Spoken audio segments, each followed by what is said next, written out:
Hello everyone, welcome to JNT online classes. आज की class में मैं आपके साथ शेयर करने वाली हूँ कि बच्चों को जीके की रिवीजन या लर्निंग कैसे कराएं, क्योंकि जीके एक ऐसा सब्जेक्ट है जिसमें अगर बुक देखा जाए तो क्वेश्चन आंसर्स की फॉर्म में क्वेश्चंस नहीं होते। हमारे पास कुछ स्टोरीज़ की तरह होते हैं या फिर पिक्चर्स दी होती हैं तो उनके नाम होते हैं। अब हमें बिल्कुल समझ नहीं आता कि जीके लर्न कराएं तो कैसे कराएं बच्चों को।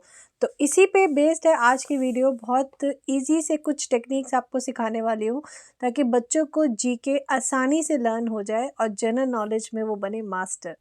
तो चलिए करते हैं वीडियो की शुरुआत। और वीडियो शुरू करने से पहले अगर आप चैनल पर न्यू हैं तो ज़रूर करिएगा सब्सक्राइब। वीडियो पसंद आए तो लाइक करना ना भूलें। So let's start.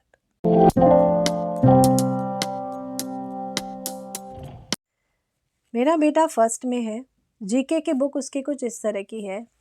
इसमें कुछ सिंपल एक लाइन है और उसके आंसर्स देने हैं। यहाँ पे कुछ स्टोरीज़ बनी हुई हैं, स्टोरीज़ की तरह हैं। अब मुझे भी एक बार को लगा कि लर्निंग कराई कैसे जाए।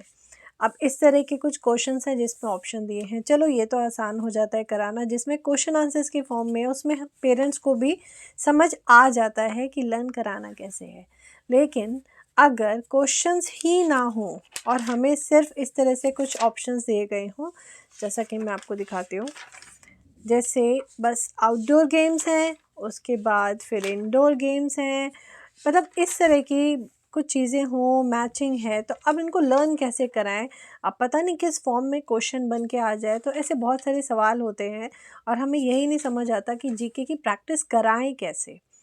तो हम क्या करते हैं, बस जैसे लिखा है इंडोर गेम्स है तो हम इंडोर गेम्स उसको पूछना शुरू कर देते हैं कि क्या होता है, स्पेलिंग पूछ लेते हैं। लेकिन हमें ये नहीं पता चल जा पाता कि इससे रिलेटेड क्वेश्चंस कैसे पुट अप करें बच्चों को, कि बच्चे उस चीज़ों को याद कर सकें। तो इसके लिए मैंने क्या किया, जैसा मैंने आपको दिखा दिया कि किस तरह से बच्चे की नोटबुक में क्वेश्चंस हैं, रिविजन्स हैं, और रिविजन्स को मैंने लर्न कैसे कराया। तो उसके लिए सबसे पहला काम, मैंने एक प्रैक्टिस शीट तैयार करी, वर्कशीट कह लीजिए। उसमें मैंने आंसर सबके लिखे हुए हैं। सबसे पहला काम, बच्चों को स्पेलिंग्स लर्न करा दीजिए। अगर साउंड्स नहीं आती हैं तो, साउंड्स आती हैं तो बच्चों को कभी स्पेलिंग लर्न करने की ज़रूरत ही नहीं पड़ती। फिर भी थोड़ा बहुत लर्न कराना पड़ता है क्योंकि ई और आई में बच्चे बहुत कंफ्यूज होते हैं और स्पेलिंग एरर कर देते हैं। इसलिए सबसे इम्पॉर्टेंट है पहले स्पेलिंग्स को लर्न कराइए। यहाँ पे पहले स्पेलिंग्स मैंने लर्न कराई हैं, आउटडोर गेम्स, इंडोर गेम्स। उसके बाद मैंने उससे क्वेश्चंस पूछे, कोई भी 2 गेम्स पूछे और पूछा इसमें इंडोर कौन सा है ये बताओ। फिर 2 ऑप्शन रखे अलग अलग, फिर पूछा आउटडोर कौन सा है। उससे उसका ये जो मतलब अगर उसकी कोई कन्फ्यूजन होती है वो क्लियर हो जाती है कि आउटडोर और इंडोर गेम्स को लेके। तो इस तरह से आउटडोर और इंडोर गेम्स मैंने कंप्लीट कराए। सबसे पहले स्पेलिंग्स कराई, उसके बाद क्वेश्चन आंसर्स। क्वेश्चन आंसर्स ये उस तरह के नहीं है, ये एक कॉन्वर्सेशन है। जैसे we bring rains to you, we are, अब जो रेन लेकर आते हैं वो क्या है, वी आर क्लाउड्स। तो यहाँ पे क्वेश्चन आंसर की फॉर्म में तो है नहीं, ये एक तरह का कॉन्वर्सेशन है। तो यहाँ पे बच्चे कंफ्यूज हो जाते हैं आंसर लिखने का, क्योंकि वो इस चीज़ को समझ ही नहीं पाते कि एक्चुअली बोला क्या जा रहा है। We bring rain to you, we are, we twinkle at night, we are. तो यहाँ पे इस तरह से मैंने प्रैक्टिस कराई है। 3 स्पेस मैंने यहाँ पे दिए थे ताकि एक ही स्पेलिंग को 3 बार लिखो। हालांकि उसको स्पेलिंग्स आती थी बट फिर भी मैंने कहा नहीं, आप लिखो।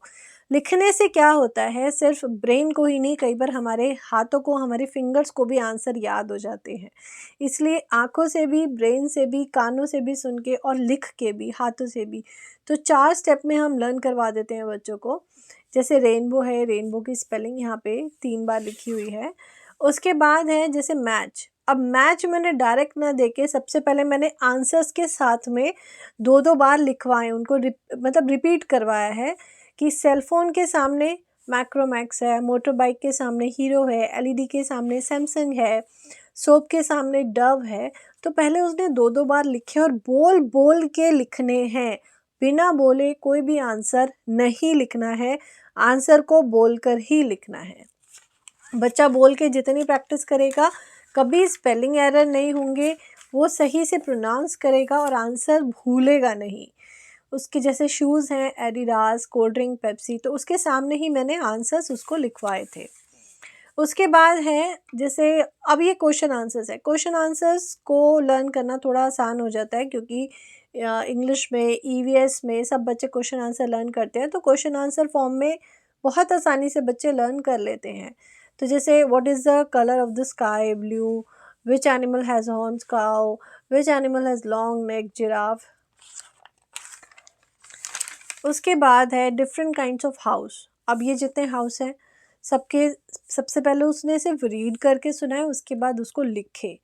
लिखना बहुत ज़रूरी है, 2 से 3 बार रिपीट करवाने हैं। उसके बाद वाइल्ड एनिमल्स हैं वो लिखवाए, उसके बाद म्यूज़िकल इंस्ट्रूमेंट्स हैं वो लिखवाए।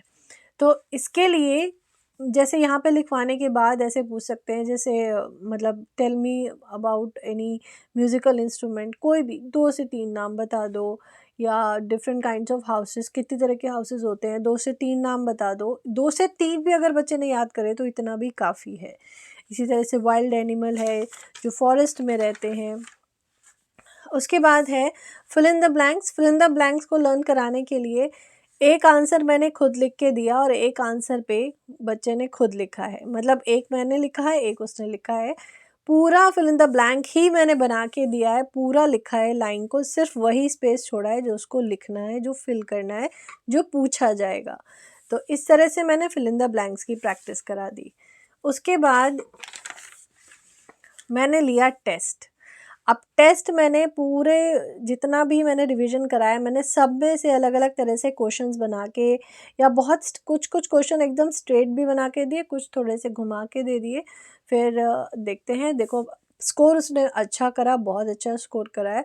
इसका मतलब कि उसने पकड़ लिया कि मुझे लिखना क्या है यहाँ पे।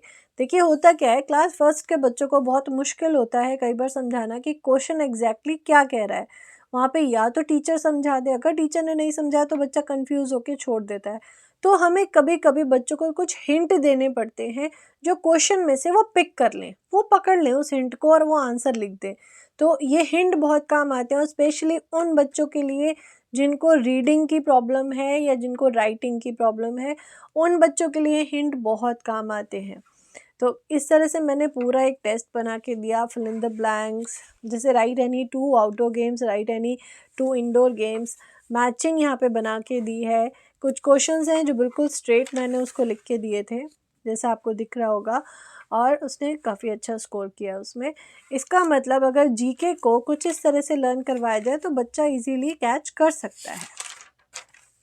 तो ये था आज का बहुत छोटा सा वीडियो जिसमें मैंने छोटी सी ट्रिक्स बताई हैं किस तरह से बच्चों को जीके लर्न करानी है। स्पेशली यहाँ पे जीके की मैं बात कर रही हूँ, क्लास फर्स्ट के या सेकंड के, कोई भी क्लास के बच्चे हों, स्पेशली जो फर्स्ट सेकंड थर्ड क्लासेस होती हैं उनको जीके कैसे लर्न करानी है। तो आई होप ये वीडियो आपको हेल्पफुल लगी होगी। अगर हेल्पफुल लगी हो तो प्लीज़ वीडियो को लाइक ज़रूर करिएगा। वीडियो से रिलेटेड कोई भी क्वेरी आप मुझे कमेंट करके ज़रूर पूछ सकते हैं, मैं पूरी कोशिश करूँगी आपके क्वेश्चंस का आंसर करने की। Hope you like this video. पसंद आए तो लाइक करिए, शेयर करिए, सब्सक्राइब करिए। मिलूँगी मैं आपसे नेक्स्ट वीडियो में, तब तक के लिए गुड बाय।